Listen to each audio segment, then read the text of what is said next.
Bonjour à tous et bienvenue dans la troisième vidéo de la mini-formation Comment réussir sur Amazon FBA. Vous êtes sur la chaîne YouTube d'Intellifox et je suis aujourd'hui avec Nicolas. Bonjour Nicolas. Eh bien bonjour Conrad, comment ça va?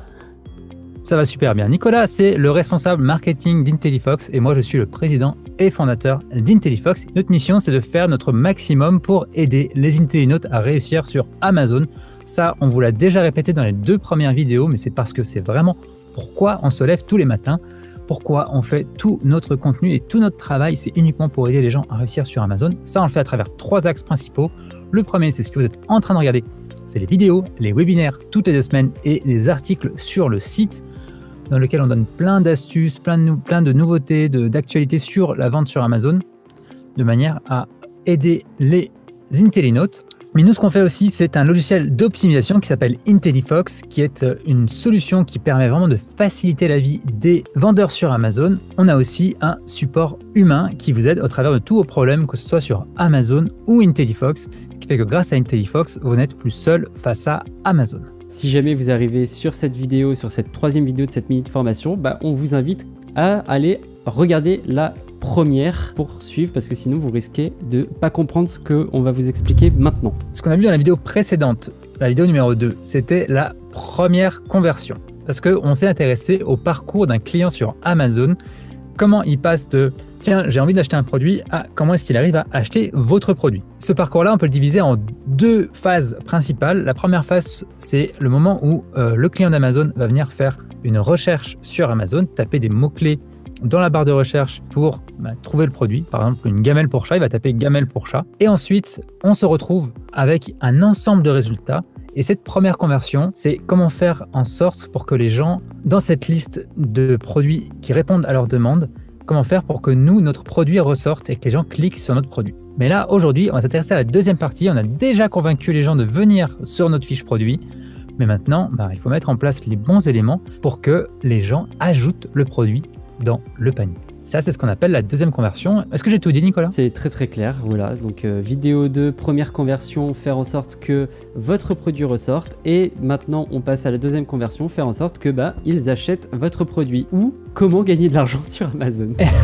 Sur Amazon, il y a des choses qui sont très claires. Tout ça est très cadré en fait, donc il n'y a rien à inventer. Il faut juste se former et comprendre comment les choses fonctionnent. Vous êtes au bon endroit pour ça. Il y a des choses qui sont importantes pour la deuxième conversion. Voilà, c'est très simple.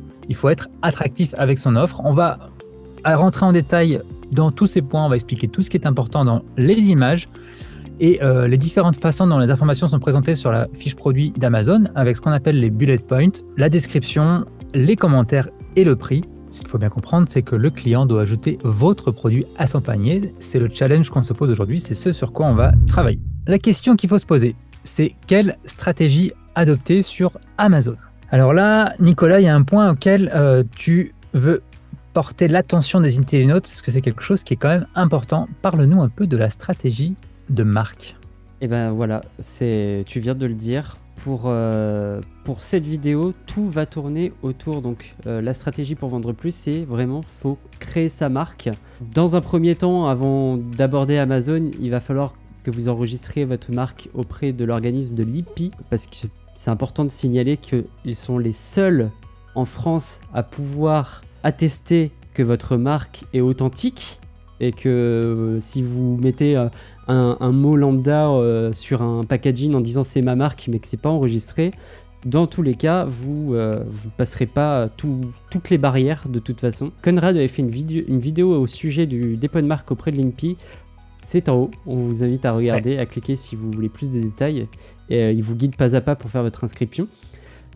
Ça prend plusieurs mois, donc il va falloir être patient et il va falloir anticiper. Parce qu'en fait, avant de pouvoir passer à l'étape suivante qui est enregistrer votre marque sur l'Amazon Brand Registry, il faut que votre marque soit en statut enregistré. Et pendant de longs mois, votre marque sera en statut publié.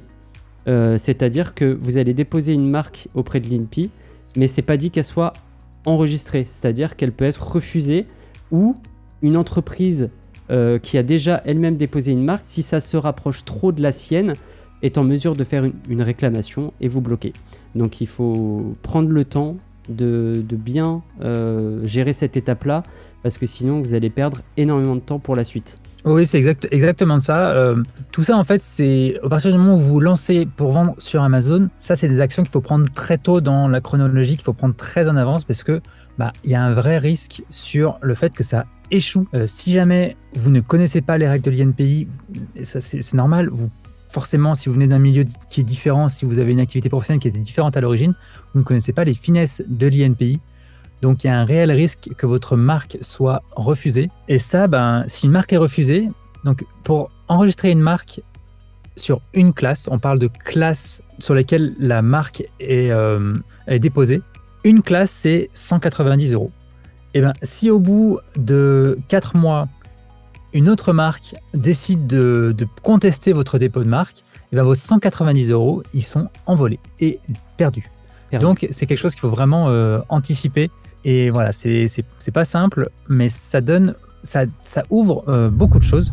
Avoir une marque, ça doit être votre objectif de manière globale pour rentrer toujours dans la démarche de produit de qualité, de créer quelque chose qui répond à un besoin et pour lequel vous êtes fier. C'est ce que vous allez pouvoir développer avec votre marque. Développer une image de marque, ça doit être votre objectif pour qu'en fait, les gens que vous arrivez à convaincre une première fois, vous puissiez les reconvaincre une deuxième, une troisième, une quatrième fois.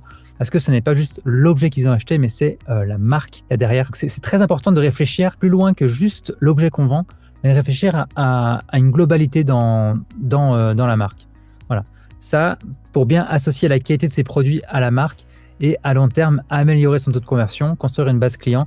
Ça, c'est des sujets dont on parlera peut-être dans la vidéo d'après, de manière plus en profondeur, dans la vidéo numéro 4. C'est exactement ça. Et concrètement, sur Amazon, Nicolas, qu'est-ce que ça nous permet d'avoir une marque déposée ? Une marque déposée, ça débloque une flopée d'avantages. Il y a pas tout n'est pas représenté sur le PowerPoint, ça rentre pas. Mais concrètement, quand vous avez une marque enregistrée sur Amazon Brand Registry, ça permet d'avoir, donc on avait vu dans la deuxième vidéo, donc accès à Amazon Vine, donc qui est le fameux club des testeurs pour obtenir les commentaires qui sont certifiés par Amazon. Donc c'est pas les achats vérifiés, mais c'est un truc encore plus au-dessus, plus reconnu. Ça va permettre de débloquer aussi le contenu A+. Alors le contenu A+, c'est quand vous allez sur une fiche produit, quand vous allez dans la description du produit, vous allez avoir toutes les belles images avec ces textes-là. Si vous vous posez la question en tant que vendeur Amazon de pourquoi j'y ai pas accès, c'est parce que vous n'avez pas votre marque enregistrée et donc vous avez une simple description de texte. Pour les campagnes publicitaires, vous allez débloquer 2 optionnalités en plus. Donc vous avez le Sponsored Product qui est accessible pour tout le monde, où là ça va être, comme on l'avait vu dans la vidéo 2, pour rechercher des expressions ou être sur des asines. Mais les campagnes publicitaires, en ayant une marque déposée, permettent carrément d'avoir des bannières pour faire de la pub de plusieurs produits. Et le display, ça permet carrément de payer de la publicité pour que Amazon fasse de la pub pour votre marque en dehors d'Amazon. Donc c'est très puissant. Vous avez aussi la possibilité de créer une boutique Amazon. Vous êtes sur Amazon, le client il arrive sur un de vos produits et en cliquant sur le nom de votre boutique, il peut voir tous vos produits. Donc s'il veut, il peut ajouter tous vos produits à son panier s'il en a envie, s'il a les moyens. Et après, vous avez aussi la possibilité de mettre une vidéo dans la fiche produit. Ça aussi, en termes de deuxième conversion, c'est très très puissant. Surtout qu'en plus, dans la publicité, on peut carrément maintenant mettre des vidéos en publicité accompagnées du produit. C'est des choses qui se débloquent au fur et à mesure. Et d'ailleurs, Amazon tourne de plus en plus sa stratégie vers le branding. On va dire que c'est pas explicite, mais Amazon tend à pousser vers la sortie les personnes qui n'ont pas de marque. Parce que toutes ces choses-là, vous les débloquez si vous n'avez pas de marque. En fait, vous vous rendez compte que vous avez quasiment rien, vous avez juste votre produit. Et puis bonne chance après avec ce que vous avez. Et dernier point aussi très important, c'est que ça va protéger vos fiches produits des voleurs. Donc j'ai dit des voleurs en français, mais le terme exact c'est e-jacker en anglais. Et en fait, c'est toutes les personnes qui vont copier votre produit, vont créer leur propre fiche produit à la base de votre produit et c'est eux qui vont toucher l'argent au lieu de vous. Enfin, c'est du vol, quoi. Littéralement, c'est du vol. Voilà. Et ça, je vous rassure, ça vous arrive. Ça, je vous rassure, ça vous arrive une fois. Ça vous arrivera plus jamais parce que vous serez vacciné, vous direz ok, maintenant il me faut une marque déposée, je veux plus y aller en mode cowboy, c'est terminé. Maintenant, on va s'intéresser à comment créer une offre qui convertit sur Amazon. On va analyser tous les points clés auxquels il faut s'intéresser pour bien comprendre comment avoir une annonce qui convertit. Et on va commencer avec le point principal en e-commerce. On en a fait un webinaire la semaine dernière à ce sujet. Oui. Il y aura peut-être le lien là-haut, je ne sais pas. Oui, je mettrai le lien. Et dans la vidéo 2, on parle aussi de l'image principale aussi. Voilà. Tout à fait. Donc il y a l'image principale, mais il y a aussi les 6 autres images, ça fait 7 en tout, plus 2 aussi. Bon, on va parler des 2 en plus, que personne ne les regarde jamais. Voilà. Et le but de ces images, ça va être vraiment de transmettre toutes les propriétés, tout le produit au consommateur sans qu'il puisse le toucher. Donc, il y a vraiment une des premières fonctions, c'est de réussir à ce que le client d'Amazon comprenne l'offre de manière très claire, qu'il n'y ait aucun frein sur la compréhension de l'offre grâce aux images. Comme l'a dit Nicolas avant, avoir une vidéo, c'est aussi extrêmement puissant. On ne va pas l'aborder beaucoup dans cette mini-formation, parce que c'est une mini-formation. Mais avoir une vidéo qui présente le produit, ne serait-ce que pour le mettre en perspective de dimension, par exemple, d'une main d'une personne, ou de comprendre la taille, comprendre la texture, c'est des choses qu'on peut beaucoup plus transmettre en vidéo que dans des images qui sont fixes. Je veux dire, là, pour cette gamelle pour chat, si on voyait une rotation à 360 autour de la gamelle, on serait beaucoup plus en capacité de comprendre à quoi elle ressemble, comment elle va fonctionner. Et si on voit un chat manger dedans, mécaniquement, on va l'acheter, c'est sûr. C'est ça, surtout les chats. Alors ça, les chats, ça convertit. Oui, ça, c'est depuis le début d'Internet, ça n'arrêtera jamais. Les chats sont une solution pour tous les problèmes. Cela dit, ce qui est important, au-delà de présenter donc, concrètement ce qu'est le produit, il faut s'intéresser à la psychologie des images de vente. Parce que c'est pas un sujet qui est inné. On va pas juste prendre des clichés du produit et les mettre les unes à la suite des autres pour montrer, voilà, le produit, il est comme ci, comme ça, comme ci. Non, ça peut marcher, mais c'est pas la meilleure manière. Souvent, ce qu'on promeut, quand on fait des webinaires, quand on explique ça aux IntelliNotes, c'est vraiment d'avoir une approche autour de l'émotion et autour du résultat. Quelle est l'émotion qu'on veut provoquer chez les gens? Quels sont les résultats qu'ils vont obtenir avec notre produit? Donc ça, déjà, la base de ça, c'est que le produit réponde à un besoin. Et ça, il faut l'illustrer dans les images. Et il faut aussi que le produit résolve un problème dans ma vie. Donc à ce moment-là, il faut réussir à illustrer le problème, illustrer en quoi ce produit est la solution face au problème. Par exemple, vous vendez une gamelle pour chat qui a des bols légèrement inclinés pour faciliter la vie du chat, et que le problème que du coup vous voulez résoudre, c'est des chats qui ont soit des problèmes d'articulation, soit qui ont des douleurs quand ils mangent, des problèmes de cou. Mais il faut mettre des images qui vont expliquer ce problème-là. Parce que quelqu'un qui va vouloir venir acheter ce produit, il va directement voir que ce produit en particulier est une solution à son problème.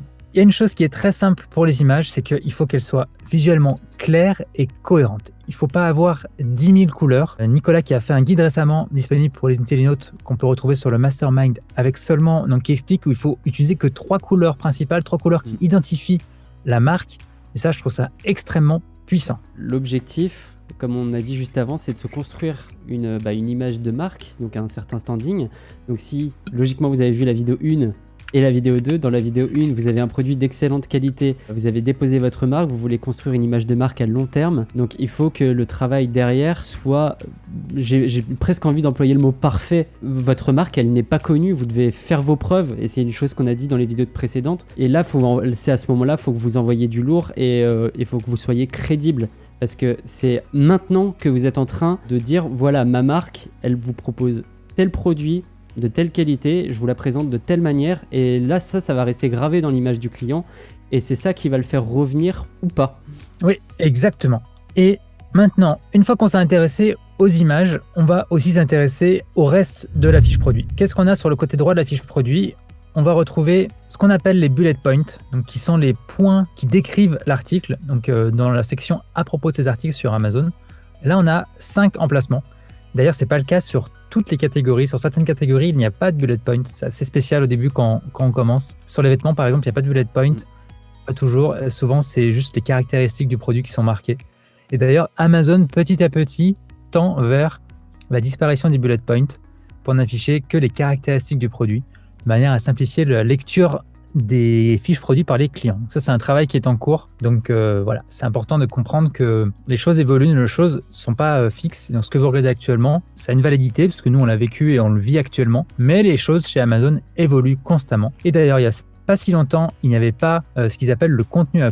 Maintenant, il y a le contenu A+. Ça, c'est accessible uniquement pour les gens qui ont déposé des marques, comme on a précisé dans les diapositives précédentes. Dans la partie description, on va avoir soit 2000 caractères dans lesquels on peut parler du produit, soit 10 000 dans lesquels on peut montrer et parler du produit grâce au contenu à plus. Ça, c'est vraiment bien pour créer une annonce qui est visuellement attractive, mais il ne faut absolument pas négliger l'importance du copywriting. Qu'est-ce que c'est le copywriting? Le copywriting, c'est l'écriture de textes de vente. C'est comment faire pour que, à travers le texte que vous écrivez, eh bien, vous déclenchez l'envie d'acheter pour le client. Ça, c'est probablement un des métiers les mieux payés au monde parce que c'est extrêmement compliqué et c'est un art. Et c'est quelque chose qu'il faut travailler quand vous faites de la vente sur Amazon parce que votre travail, eh ben, c'est ça, c'est faire du texte de vente, c'est faire du marketing, c'est comprendre, ok, qu'est-ce qui va déclencher la vente et qu'est-ce qui va convertir les gens. Sachant que je ne vais pas vous mentir, pour moi, l'essentiel, c'est d'avoir des belles photos, des belles images qui vont vraiment montrer tout ce qu'il faut parce que c'est ce qui va être regardé principalement. Mais dans la description et dans les bullet points, il ne faut pas se planter et il faut bien être raccord avec les images et avec l'image de marque pour vraiment parler de bénéfices, douleurs et émotions. Qu'est-ce que les gens vont obtenir dans leur vie grâce aux produits qu'ils vont commander? Donc vraiment comprendre qu'est-ce qu'on leur solutionne dans leur vie, qu'est-ce qu'ils vont gagner, comprendre aussi leurs douleurs, qu'est-ce qu'ils ont comme problème dans leur vie et de quoi ils ont peur par rapport à notre produit. Avant même qu'ils se posent des questions, avant même qu'ils aient envie de chercher l'information, c'est qu'on leur donne directement la réponse. On sait que ce produit-là, vous avez peur qu'il ait tel problème, le nôtre, il n'a pas ce problème-là. Notre produit, il solutionne tous vos problèmes et il est parfait pour vous. Ça, c'est l'approche un peu, dire, très terre-à-terre et fonctionnelle par rapport au produit même. Mais ce qui est plus important que ça, c'est de parler d'émotions et de faire appel aux émotions primaires des gens. Donc, soit pas forcément que la peur, mais ça peut être la peur, la joie, l'envie, il y a tout plein de leviers sur lesquels jouer. Ça, c'est un sujet qui, pour moi, est sous-évalué en termes d'impact sur le cursus d'un vendeur sur Amazon, parce qu'il faut apprendre à faire de l'écriture de texte de vente.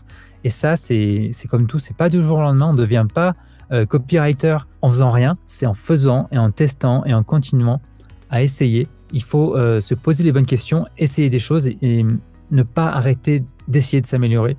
Ça, c'est important. On voit trop souvent des vendeurs qui sont là depuis un moment dire « j'ai déjà fait ma fiche, qu'est-ce que je peux faire de plus? De toute façon, maintenant que c'est fait, il n'y a plus rien à faire dessus. » Et puis ils se reposent sur les lauriers et puis forcément, au bout d'un moment, ils se font doubler. Hein, et ils ne comprennent pas pourquoi, parce que ils sont psychologiquement fixés en mode ma fiche produit elle est faite, qu'est-ce que je peux faire de plus? J'ai rien à faire de plus. Et donc du coup ils se disent juste que ça marche plus et ils passent à autre chose, alors que pas du tout, alors que c'est un produit qui a énormément de potentiel mais juste il ne développe pas. Donc il faut toujours se remettre en question, toujours développer son offre, toujours revenir dessus. Rien n'est jamais acquis et tout bouge tout le temps. Exactement, et réévaluer toujours la pertinence de ce qu'on propose et toujours essayer de s'améliorer. Effectivement, ça c'est des choses qui sont négligées par pas mal de vendeurs sur Amazon. Ce qui est bien, c'est que du coup, votre concurrence n'est pas forcément ultra perfectionnée. Donc si vous mettez les bonnes armes et que vous êtes dans une logique d'amélioration continue, ça peut vraiment faire une grosse différence. Alors, les textes qu'on écrit là,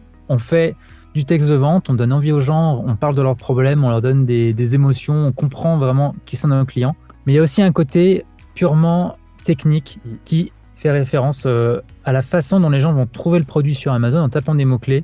Donc ça, c'était dans la première conversion. Il ne faut pas oublier cette partie-là. Oui. Dans cette description, dans ces textes, il faut intégrer un maximum de mots-clés, des mots-clés qui vont faire en sorte que les gens arrivent sur votre fiche produit quand ils cherchent votre produit, parce qu'ils ne vont pas le chercher d'une seule manière, ils ne vont pas chercher juste gamelle pour chat, mais ils vont le chercher par 10 000 autres manières. Et il faut réussir à comprendre ça pour intégrer les mots-clés dans la fiche produit, dans la description, dans les points forts, dans les bullet points.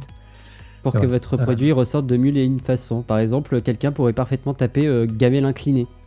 Et si vous n'avez pas mis gamelle inclinée en mots-clés dans la description ou à un moment donné ça n'apparaît nulle part dans votre offre, et vous sortirez jamais dans les résultats de recherche.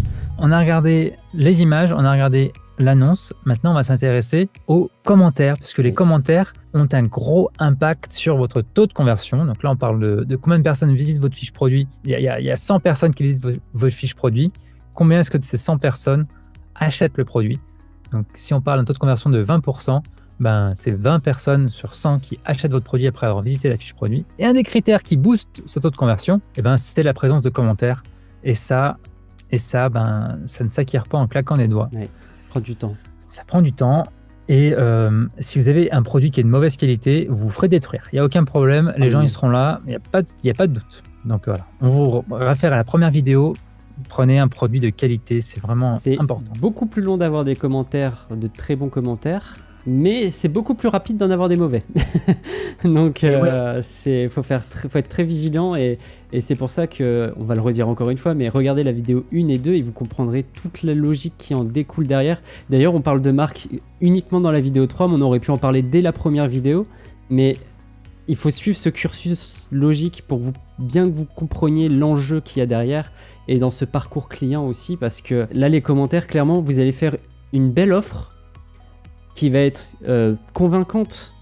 Mais si votre produit il est mauvais et que vous mentez, ouais, vous êtes convaincant, vous êtes un beau joueur de violon, mais les clients ils mentent pas hein, quand ils achètent votre produit et qui disent à l'unanimité qu'il est nul. Le client il va pas se dire ouais mais j'ai vu des belles images et j'ai ressenti des choses émotionnellement fortes alors je l'achète. Bah non, pas du tout. Il va se dire non, retour à la réalité. En fait, il est en train de me baratiner, donc je m'en vais. Voilà comment ça marche dans la vraie vie. Ouais, exactement. Et en fait, le client, il va arriver sur votre fiche produit, il va voir les images, il va se faire une idée du produit. Et ce qu'il va chercher dans les commentaires, c'est de valider est-ce que sa perception est la bonne. Donc en fait, il a déjà pris une décision dans son inconscient. Maintenant, il a envie de la valider. Donc juste si les commentaires sont alignés avec cette décision, tout va bien. Sinon, voilà, vous aurez des problèmes. Ces commentaires, c'est un peu le juge de paix. Ce qui est fou, c'est que même si les gens savent qu'il y a une partie qui est fausse, une partie des commentaires sont faux, que les choses ne sont pas forcément ultra carrées, ça a quand même un fort impact et les mots qu'il va y avoir dedans vont avoir plus d'impact quasiment que tout le reste dans la fiche produit. C'est assez phénoménal. Et c'est pour ça que dans le branding, encore une fois, j'ai remis Vine parce que les clients savent que quand ils voient que c'est un commentaire issu d'un club des testeurs, ils savent que là, il n'y a pas de magouille derrière. Ils savent que le commentaire, il est vraiment authentique et que c'est pas du fake et que la personne, si elle te dit c'est un très bon produit, c'est que c'est un très bon produit. Voilà, et en plus, après, moi, c'est au bon vouloir du testeur. On rappelle encore, c'est à double tranchant. Il suffit que le testeur qui reçoit votre produit s'est levé du pied gauche, il a envie de dire que c'est nul. Tant pis pour vous. mais voilà, généralement, ils sont très cohérents dans leurs propos. Ils savent faire la part des choses. Voilà, ils savent bien se détacher et même si le produit leur plaît pas à eux personnellement, ils savent quand même dire quand le produit est bon et que voilà. Donc il n'y a aucun souci.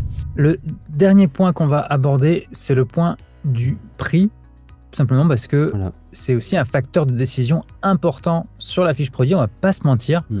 Très concrètement, le prix, c'est quelque chose d'assez étrange en fait. Il y a ce qu'on appelle l'élasticité du prix, c'est qu'on peut le mettre sur un élastique et si on le met bien tendu, c'est bien. Si on le tend trop, ça peut briser. Ce qui fait que les gens trouvent ça vraiment trop cher, c'est impossible, il n'y aura personne pour ce marché-là. Si on le met pas assez cher, pareil, ça va se détendre, ça va être tout mou parce que c'est pas assez cher, donc c'est de mauvaise qualité. Donc le prix, c'est pas quelque chose de très rationnel en fait, c'est quelque chose qui est complètement fou. Il faut le tester pour le comprendre. C'est qu'un prix est vraiment aussi facteur de qualité. C'est que plus vous allez payer un produit cher, plus vous allez imaginer que ce produit est de bonne qualité. Et ça, c'est un truc qui est vérifié, qui se vérifie tout le temps.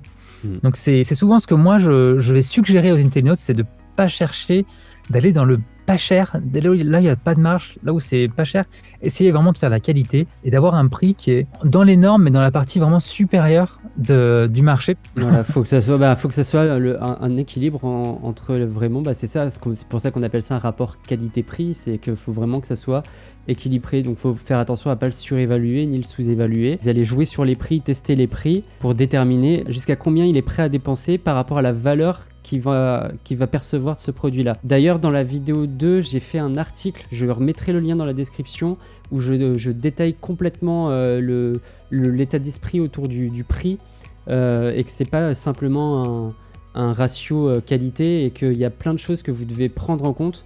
Donc allez voir dans l'article, c'est très très complet. Exact. Et ce prix, il faut bien prendre en compte quand vous vendez sur Amazon, comprendre quels sont les coûts qu'il y a derrière ce prix-là. Parce que quand vous êtes client, vous voyez un produit, livraison gratuite, Amazon Prime, 18,99, ça vous paraît simple. Et quand vous êtes vendeur sur Amazon, derrière ce prix, il y a la rentabilité de votre produit. Il faut bien comprendre quels sont les coûts qui y sont rattachés. Donc les coûts en termes de frais Amazon, frais d'expédition, frais de stockage, les frais de publicité, le produit en lui-même, les frais d'expédition du produit vers les entrepôts d'Amazon. Ça, c'est un calcul de marge qui n'est pas franchement simple, mais qui est vraiment facile avec IntelliFox. Ça, on est vraiment bon sur le calcul de marge dans le logiciel. Ça permet vraiment de comprendre à partir de quel prix on peut vendre le produit et faire de la marge. Ça, c'est quand on fait du commerce, donc quand on se met à vendre sur Amazon, c'est vraiment important de comprendre cette logique-là. À côté de ça, vous allez aussi avoir des badges qui vont implicitement aider à la conversion, notamment le badge Prime. Il y a des gens qui ne vont commander que des produits Amazon Prime. Donc ça veut dire que soit c'est stocké chez Amazon, expédié par Amazon, soit c'est du Prime expédié par le vendeur. C'est une autre chose un peu plus compliquée. Vous y serez peut-être éligible. Je ne conseille pas forcément. Pour moi, c'est pas dans l'esprit de la vente sur Amazon. C'est pas le même esprit. C'est pas l'esprit de l'IntelliNote. Pour moi, c'est pas ça. Surtout que la mini-formation, c'est comment réussir sur Amazon FBA. Et donc, logiquement, la partie logistique, vous êtes censé vous en dédouaner. Voilà. Alors que là, le Prime expédié par le vendeur, c'est genre vous avez le même niveau d'exigence qualité que si c'était expédié par Amazon. Ouais. Et donc ça, c'est clair que avoir le badge Prime et être en FBA, c'est quelque chose qui favorise la conversion. Attaché à ça, vous pouvez avoir aussi des coupons avec des promotions. On en a parlé dans la vidéo précédente, donc là je ne vais pas revenir dessus. Pareil pour les promotions, je ne vais pas revenir dessus. On en a parlé dans la vidéo numéro 2. Maintenant, on va se poser la question, comment faire pour vendre plus sur Amazon? Nous, on vous aide avec tout le contenu gratuit qu'on fait, mais ce qu'on fait aussi, c'est IntelliFox, un logiciel qui permet d'optimiser les offres Amazon de A à Z. Tous les points qu'on a abordés dans cette mini-formation, on va pouvoir les travailler directement sur IntelliFox avec l'édition des textes et notamment la suggestion de mots-clés triés par ordre d'importance, avec un éditeur de texte qui est dédié pour le référencement naturel, un éditeur d'images qui est dédié au e-commerce, avec une calculatrice de marge pour gérer le prix qui vous permet de vraiment comprendre votre structure de prix. Tout le travail que vous faites est publié directement sur Amazon depuis IntelliFox. Et voilà, on récapitule. Dans cette troisième épisode de mini-formation, on a parlé de beaucoup de choses. On n'est pas forcément rentré beaucoup en profondeur dans beaucoup d'aspects, mais c'est une mini-formation, ne l'oublions pas. Si vous voulez en savoir plus sur tous les éléments dont on a parlé dans cette mini-formation, abonnez-vous à la chaîne YouTube IntelliFox. On parle de tous ces sujets en permanence pour vous aider à réussir. Mais là, tout de suite, Nicolas, est-ce que tu peux nous aider à récapituler tout ce qu'on a vu aujourd'hui, s'il te plaît? Oui, alors du coup, je vais refaire toute la liste de ce qu'on a, vu, parce que c'est mine de rien, même si on creuse pas, on reste en surface. Si vous voulez vous lancer sur la vente sur Amazon, au moment où vous regardez la mini-formation, vous allez prendre peur, je pense, parce qu'il y a énormément de choses. Et avant que je fasse la liste, il y a un point essentiel à prendre en compte, c'est que vous n'êtes pas vendeur sur Amazon, vous êtes entrepreneur. Et un entrepreneur comprend vendeur sur Amazon, mais comprend aussi gestionnaire, comprend aussi comptable. Enfin, il y a plein de choses à prendre en compte. Vous faites du sourcing, vous allez faire du copywriting, qui est un métier, du marketing, qui est un autre métier. Enfin, vous êtes multicasquette. Donc, vendre sur Amazon, c'est pas facile, ça prend du temps. Et donc rien que là, il va falloir aussi apprendre comment faire pour créer sa marque auprès de l'INPI. On a fait une vidéo, je le rappelle, où vous avez eu donc du coup le lien qui sera aussi en description. Il faudra aussi l'enregistrer sur le Amazon Brand Registry. Encore une fois, il va falloir prendre son mal en patience, ça peut prendre plusieurs semaines, parce que la météo Amazon aussi, des fois, c'est un peu ombragé et c'est pas accepté du premier coup, donc faut être patient. Ça, c'est une capacité aussi de l'entrepreneur, il faut être très patient.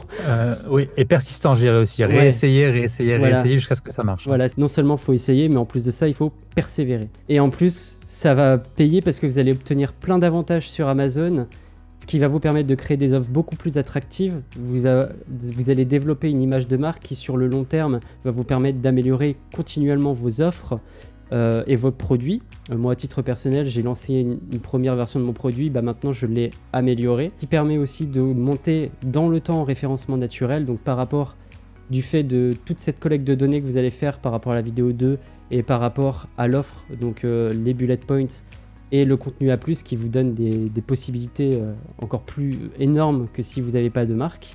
J'ai rajouté aussi qu'il fallait éviter les ruptures de stock. Ça, je parle en connaissance de cause, parce que j'ai été 2 fois en rupture de stock et je peux vous dire, ça fait quand même bien mal en termes de référencement. Vous baissez quand même vachement à partir du moment où ça s'arrête de vendre. Donc anticipez bien vos envois vers les entrepôts Amazon ou votre logistique, parce que même si c'est Amazon qui gère vos logistiques, c'est vous quand même qui gérez les envois vers les entrepôts. Donc il faut être un petit peu logisticien aussi. Je rajoute un métier dans le lot. Et donc il faut aussi veiller à rester en croissance. Donc j'ai rajouté tant qu'il y a de la demande, parce que forcément tout produit a une durée de vie, toute offre a une durée de vie. Donc ça revient aussi à améliorer son offre, à améliorer son produit.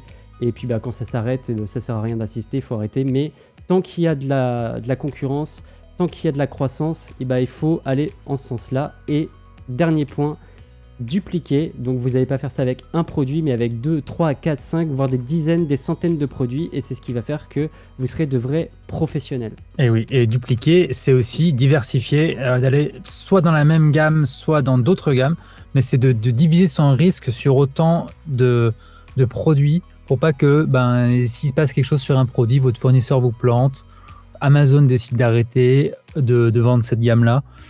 Il peut se passer des choses sur un produit. Et si vous en avez 15 en vente en parallèle, vous serez bien moins inquiété que si vous en avez qu'un seul et que d'un coup, il s'écroule. En tout cas, il y a une chose qui est claire et nette, et nous, on le voit tout le temps avec les IntelliNotes. Il y a une question qu'on va du coup vraiment aborder, comment économiser son temps et son argent. Il n'y a pas de mystère. On ne fait pas ça pour vous embêter, mais c'est une vérité. Il faut se former. C'est ce que vous faites actuellement en regardant cette mini-formation, mais ce n'est qu'une mini-formation qui est gratuite. Nous, on conseille vraiment de trouver les bons formateurs, de trouver les bonnes formations et de passer du temps et d'investir de l'argent dans les formations, parce que c'est ça qui va vous permettre de réussir, de gagner un temps de fou sur votre stratégie. Nous, pour ça, on a réuni toutes les formations les plus complètes sur intellifox.net/réussir. Le lien est dans la description. Allez y faire un tour, allez voir ce qu'on a à proposer. On a des partenaires de formation qui sont extrêmement bons. On vous conseille d'aller y faire un tour et de voir ce qu'ils proposent. Et bien voilà, c'est la fin de cette 3e vidéo, la stratégie pour vendre plus sur Amazon. Et dans la prochaine vidéo, dans la vidéo 4, dans quelques semaines, on vous parlera de comment aller plus loin avec son business Amazon. On parlera du coup vraiment de l'étape d'après. Ce sera une vidéo extrêmement intéressante. Qui en découle encore une fois de tout ce qu'on vient de voir avant. Donc vidéo 1, 2, 3, il n'y a pas de secret. Si vraiment vous voulez pas perdre une miette, il faut vraiment regarder toutes les vidéos du début à la fin, parce que c'est très riche de contenu. Vous avez les articles aussi qui seront disponibles sur intellifox.net. De toute façon, il y aura toujours les liens dans la description où on apporte des compléments d'informations sur tout ça. Voilà. Merci beaucoup Nicolas, et merci à vous d'avoir regardé cette 3e vidéo. On vous retrouve dans quelques semaines pour la vidéo suivante, sauf si elle est déjà peut-être disponible parce que vous avez regardé ça au bon moment, et du coup, bonne vidéo à vous. Et merci beaucoup et à la prochaine. Merci, salut. À bientôt. Salut.